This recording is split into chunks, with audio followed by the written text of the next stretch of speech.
생활 속 간지 이야기? 한자 문화 지식. 왜 그럴까요? 생각을 키우는 문답. 다음 두 의복 중에서 갑옷을 고르시오.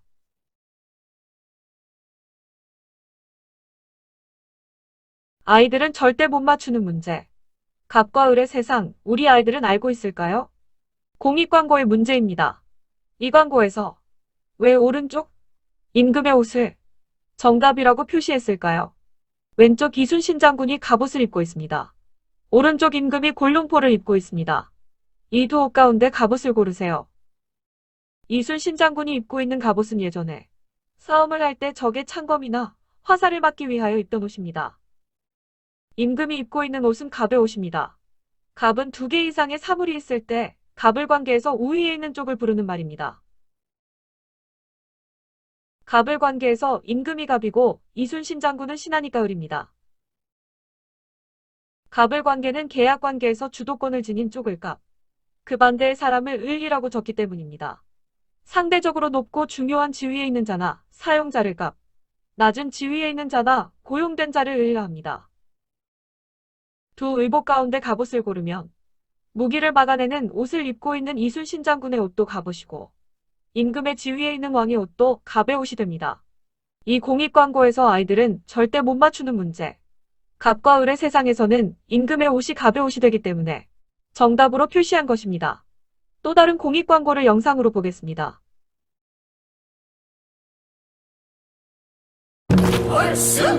짜잖아. 다짜고짜 반말하기 그게 없다지 화풀이하기 딴 거 없어? 어쩌고 트집 잡기 아, 비켜! 아무인 찌라기 도대체 일을 하느냐 배려를 하느냐 가족처럼 이웃처럼 다정하면 어떠한가 입장 바꿔 생각하고 따뜻한 말 오고 가니 또 을도가 없는 세상 어우러져 살아가세 얼쑤. 이 광고에서 갑질이란 말은 무슨 뜻일까요? 갑질은 갑을 관계해서 상대적으로 우위에 있는 갑에 특정 행동을 폄하해 일컫는 질이라는 전미사를 붙여 부정적인 어감이 강조된 신조어로 2013년 이후 대한민국 인터넷에 등장한 말입니다. 상대적으로 우위에 있는 자가 우월한 신분, 지위, 직급, 위치 등을 이용하여 상대방의 오만무례하게 행동하거나 이래라 저래라 하며 제멋대로 구는 행동을 말합니다. 갑질의 범위에는 육체적, 정신적 폭력, 언어폭력, 괴롭히는 환경조장 등이 해당됩니다. 갑이란 한자의 뜻을 알아보겠습니다. 첫째 갑옷, 둘째 두 개 이상의 사물이 있을 때 그중 하나의 이름을 대신하여 이르는 말, 갑을 관계. 셋째 차례나 등급을 매길 때 첫째를 이르는 말, 십간의 첫째. 이순신 장군이 입고 있는 갑옷입니다. 갑자는 창검을 막는 갑옷의 뜻으로 쓰입니다. 갑자는 원래 식물의 열매 껍질이 갈라진 모양을 나타내거나 짐승의 딱딱한 가죽 껍질을 나타내는 한자입니다. 한자의 옛 글자를 갑골문자라 하는데 이때 갑자는 거북이의 배껍질이나 등껍질을 말합니다. 랍스터나 새우 같은 동물을 갑각류라고 합니다. 갑옷과 껍질갑, 무리류. 갑옷과 같는 껍질을 가지고 있는 동물의 종류, 개, 새우, 가재 따위가 있습니다. 갑자의 두 번째 뜻은 공익광고에서 본 갑을 관계나 갑질과 같은 말에 쓰이는 두 개 이상의 사물이 있을 때 그중 하나의 이름을 대신하여 이르는 말입니다. 갑자의 세 번째 뜻은 차례나 등급을 매길 때 첫째를 이르는 말입니다. 바로 십간의 첫 번째 글자이기 때문에 첫째, 제1이란 뜻으로 쓰입니다. 재산 1조 원이 넘는 갑부라고 할 때 갑부의 갑이 바로 이런 뜻입니다. 첫째 청간갑, 부자부. 첫째가는 큰 부자를 말합니다.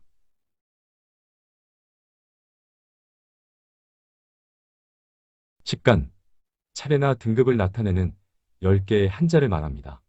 청간이라고도 합니다.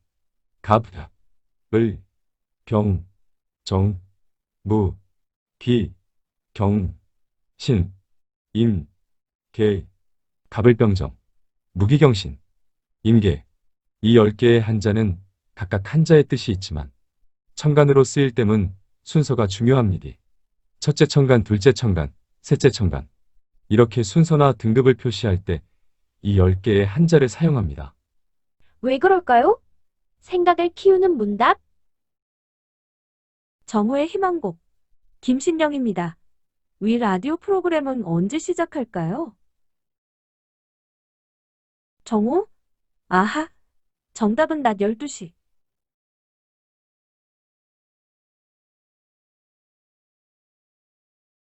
정오는 낮 12시를 가리키는 말입니다. 곧 태양이 표준 자오선을 지나는 순간을 이릅니다. 정오는 오시의 정가운데 시각을 말하는데 오시는 낮 11시부터 1시 사이를 말합니다. 그럼 오시란 말은 무슨 뜻일까요? 오는 12지의 일곱째 지지로 시간으로는 낮 11시 1시 사이를 가리키고 방위로는 북쪽을 나타낸다. 그럼 12지는 무슨 뜻일까요? 시간 방향을 나타내던 12개의 한자를 12지라고 합니다. 12지지라고도 합니다.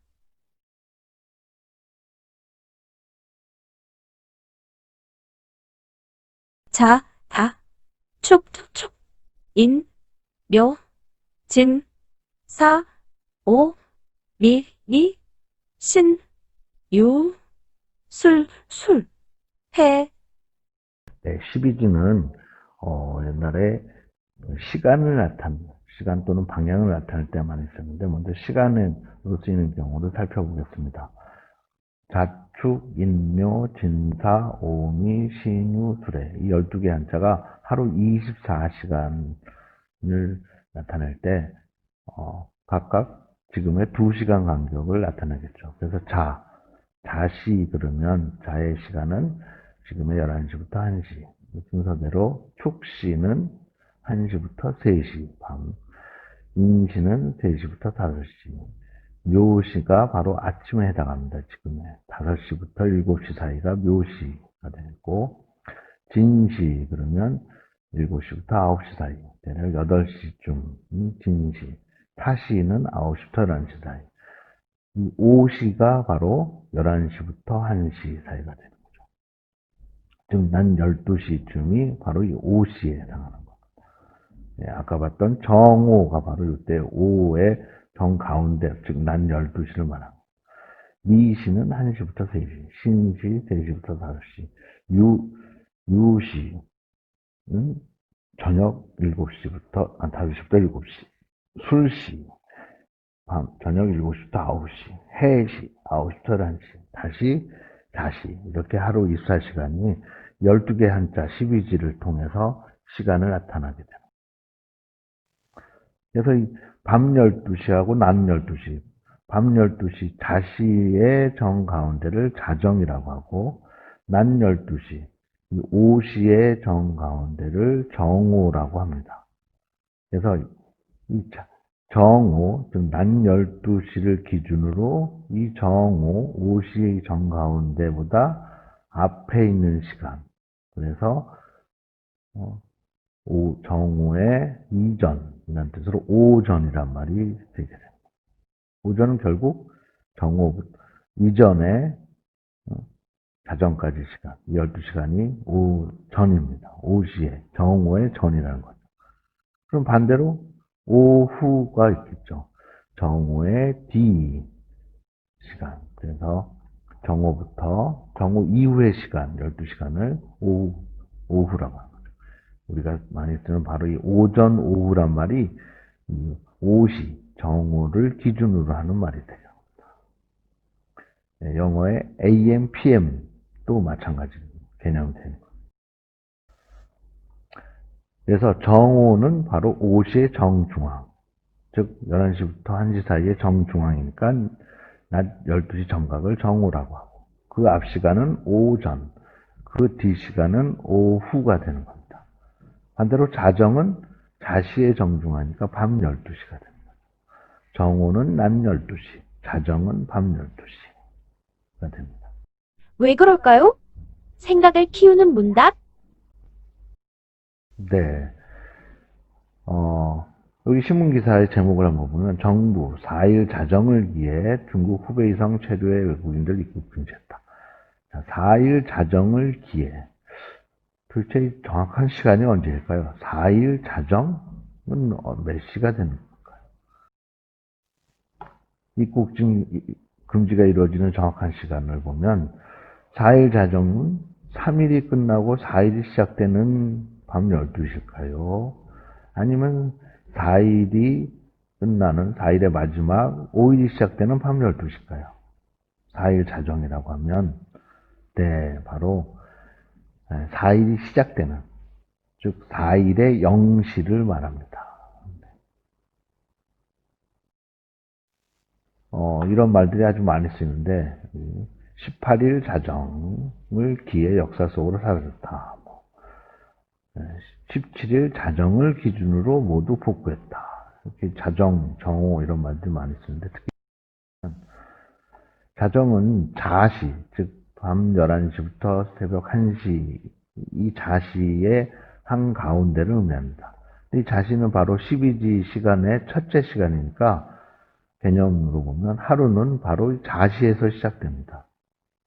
결국 하루는 바로 이 자정, 자시의 정 가운데 밤 12시에서 시작하는 거죠. 그래서 좀 전에 봤던 기사들의 자정은 바로 하루의 시작, 바로 0시, 4일 자정은 4일 0시를 말하는 거죠. 그런데 우리가 일상생활에서 이 말이 약간 다르게 쓰이는 경우도 있어요. 오늘 자정까지 채용 공고를 한다. 자정까지 그 일을 마감할 수 있을까? 마감은 오늘 자정까지인데 자, 이렇게 까지란 말이 붙어서 자정이 있을 때는 여기서 자정은 0시, 그날의 0시를 말하는 게 아니라 그날이 끝나는 12시, 24시 되는 밤 12시를 말합니다. 오늘 자정까지는 오늘 날짜의 밤 12시. 일상생활 의미가 원래는 하루의 시작을 가리키는 말이지만 자정이 관습적으로 하루의 끝 시간을 가리키기도 합니다. 자정은 시작도 되고 끝도 되는 거죠. 0시는 하루의 시작인 0시가 되고 그 전날로 보면 그 24시가 되기도 하죠. 좀 전에 봤던 자정까지 이런 말들에서는 하루의 끝 시간 24시를 가리킨다는 겁니다. 자, 그래서 그 두 말을 비교해보면 5월 15일 자정을 기해서 이 작전을 시작한다 할 때 이 자정과 5월 15일 자정까지 우리 만나서 심야버스를 타고 가자. 똑같은 말인데 이 문장의 의미로 보면 시간이 다릅니다. 15일 자정을 기해서 작전을 시작한다는 건 이 자정의 원래 의미, 15일의 시작, 즉 5월 15일 0시를 말하는 겁니다. 이렇게 공식적인 말들에서는 이렇게 시작 시간을 의미하게 되고, 자, 이런 표현, 자정까지라는 것은 이 15일의 마지막 시간, 밤 12시를 의미하는 겁니다. 그래서 5월 15일 24시가 되는 거죠. 5월 16일 0시도 되고, 5월 15일 24시도 되는 거죠. 같은 말이지만 하루의 시간 차이가 생기게 됩니다. 문장의 의미에 따라 다르다는 겁니다. 정오는 오시의 정가운데를 말하는 거죠. 정자는 한가운데라는 뜻입니다. 바로 반대로 자정은 자시의 정가운데를 말하는 겁니다. 그렇다면 정오가 있으면 오정, 자정 있으면 정자, 정가운데 자시, 오시의 정가운데라고도 할 수 있겠죠. 근데 우리는 흔히 정오와 자정이라고만 말을 합니다. 왜 그럴까요? 네, 이 정오는 거꾸로 오정이라고도 할 수 있고 자정도 거꾸로 정자, 서로 다 같은 말입니다. 하지만 우리가 일상생활에서는 발음이 다른 말과 혼동이 되기 때문에 습관적으로 이 정오와 오정 중에서는 정오라는 말을 많이 쓰고 자정과 정자라는 말 중에서는 자정이라는 말을 주로 습관적으로 많이 쓴다는 겁니다. 왜 그럴까요? 생각을 키우는 문답. 자, 수수께끼 추리 문제를 풀어보겠습니다. 이것은 무엇일까요? 그리면 둥글고 쓰면 네모나다. 토끼는 살고 닭은 죽는다. 자, 옛날에 쓰이던 수수께끼 문제랍니다. 이것을 한자로 쓰면 그릴화, 둥그런, 글서, 네모방, 모방, 토끼묘, 날생, 12지에 닭유, 죽을사. 화원, 서방, 묘생, 유사 이렇게 쓰고 화원, 서방, 묘생, 유사 뜻을 풀면 이렇게 되겠죠. 과연 이거는 수수께끼 문제인데 무슨 뜻일까요? 자, 이 문제가 나온 옛날 드라마 장면을 한번 보겠습니다.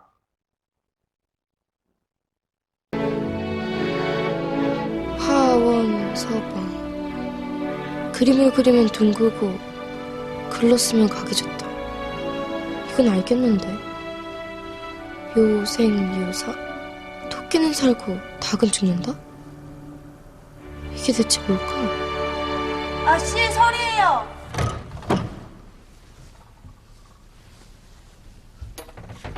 아직도 그러고 계신 겁니까, 아가씨? 설아, 토끼가 살고 닭이 죽는다면 어떻게 되겠냐? 닭이 죽으면 아침에 잠을 누가 깨운대요?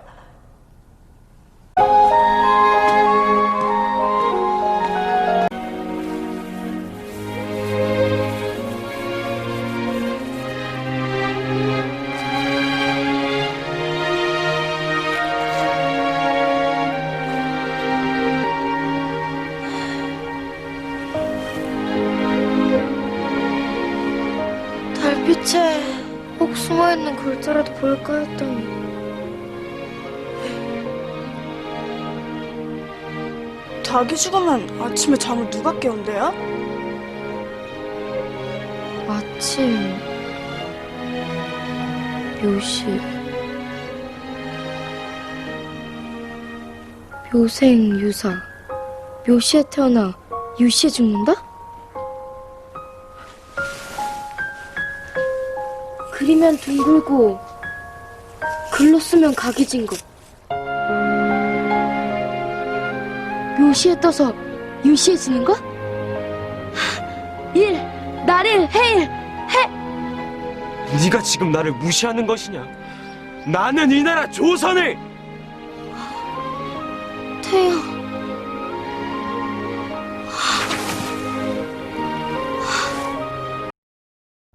네. 해를 품은 달이라는 옛날 드라마의 한 장면이었습니다. 그 세자가 궁궐에서 만난 그 여자아이에게 자신이 누구인지를 알려주기 위해서 이렇게 수수께끼 문제를 낸 거죠. 화원, 서방, 묘생, 유사. 네. 결국 이 아이는 그 수수께끼를 풀어서 임금의 아들, 세자라는 것을 깨닫게 됩니다. 그리면 둥글고, 쓰면 네모난다. 토끼는 살고 닭은 죽는다. 정답은 바로 태양이죠. 그릴 때는 둥글게 그리지만 한자로 쓸 때는 네모나게 쓰게 됩니다. 토끼는 살고 닭은 죽는다. 바로 12지에 토끼 묘자와 닭 유자인데 시간으로 묘는 묘시. 바로 아까 봤던 아침 7시부터 9시 사이. 네. 그 다음에 유시도 저녁 6시. 묘시는 아침 6시. 5시부터 7시 사이, 즉 6시쯤. 묘는 저녁 6시쯤, 묘시는. 묘생유사는, 즉, 토끼는 살고 닭은 죽는다는 거는 12지 시간으로 보면 묘시에 태어나 유시에 죽는, 아침에 태어나서 저녁에 죽는, 바로 해를 말한다는 거죠. 나는 조선의 해, 태양이다. 세자다라는 뜻을 이 수수께끼에 담았다는 겁니다. 여기 묘와 유가 바로 12지의 시간을 말합니다. 신과 함께라는 영화, 원래는 만화를 원작으로 하는데 신과 함께라는 웹툰에 나오는 주인공 그 강림 사자가 쓰는 칼이 있습니다. 전승사자가 쓰는 칼. 이 칼의 이름이 사인검이라는 칼인데 이 사인검은 넉사 바로 범인 12지의 인자를 써서 4개의 인이라는 뜻입니다. 요거는 조선시대 궁중이나 민간에서 써있던 아주 순수한 양기의 기운을 진 벽사용, 사특한 것, 나쁜 것을 없애는 칼을 말하는데 재앙을 물리치는 그런 주술적인 의미, 상징적인 칼입니다. 이 칼은 인년, 인월, 인일, 인시에 만들기 때문에 이름이 사인검이라고 합니다. 이때 인자도 바로 12지의 시간을 의미하는 거죠. 12지는 방향을 가리키기도 합니다. 24시간을 나타내고 또 이 12지를 배열해서 방향을 나타내는 거죠. 그래서 이 자가 북쪽을 가리키고 오가 남쪽을 가리키게 됩니다. 요는 동쪽, 유는 서쪽. 그러면 결국 여기는 북동, 동북, 동남, 남동, 남서, 서남, 서북, 북서 이렇게 사방의 방향을 요 12지를 통해서 축방향하면 북동쪽이라는 거고 묘방이라면 동쪽, 묘방이면 서쪽, 사방향이라면 남동쪽 나왔죠. 옛날 무덤 그 산소의 무덤 자리를 오향이라고 하기도 하고 자향 이런 말을 쓰는데 그때는 자향 그러면 북쪽을 향한다는 거고 오향 그러면 남쪽을 향한다. 이렇게 방향을 가리킬 때 12지를 또 많이 썼습니다. 북쪽이 자고 남쪽이 오니까 요 자와 오를 연결하면 이게 바로 자오선이 됩니다. 자오선은 글자 그대로 자와 오를 연결. 자오선이 뭐냐? 우리 지구에 보면 지구의 북쪽과 남쪽, 동쪽과 서쪽 이렇게 가상의 선들을 그어서 위치를 표시합니다. 북을 자라고 하고 남은 오라고 한다고 했으니까 이 북쪽과 남쪽을 연결하는 지구의 요 남북을 연결하는 선을 자오선이라고 합니다. 이 자오선은 실제 있는 선이 아니라 이곳을 표시하기 위한 가상의 선들을 이렇게 남북으로 선을 긋는 거죠. 천구, 이 천구 우리 지구에 우주에 존재 있는 이 지구의 저 끝과 끝을 이 적도, 여기가 지구의 중심 적도와 수직이 되는 선, 이것을 자오선이라고 한다. 자, 자오선 중에 본초 자오선이라는 말이 있습니다. 자오선. 이 본초라는 말은 근본본 처음초, 근본이 되는 가장 최초의 자오선. 그러니까 가상의 자오선들이 지구 표면에 쭉 있게 되는데 위치를 그 기준이 되는 자오선을 말합니다. 여기가 바로 0이 되겠죠. 여기가 어디냐면 옛날 그 영국이 해양 제국으로 세계를 지배할 때 이 영국의 그리니치 천문대 여기를 전 지구의 자오선의 기준으로 시작을 해서 시간과 방향을 나타냈습니다. 그래서 이것을 본초 자오선. 여기가 0도고 여기서부터 0도, 1도, 2도, 3도, 4도 이렇게 한 바퀴 돌아서 360도가 되는 겁니다.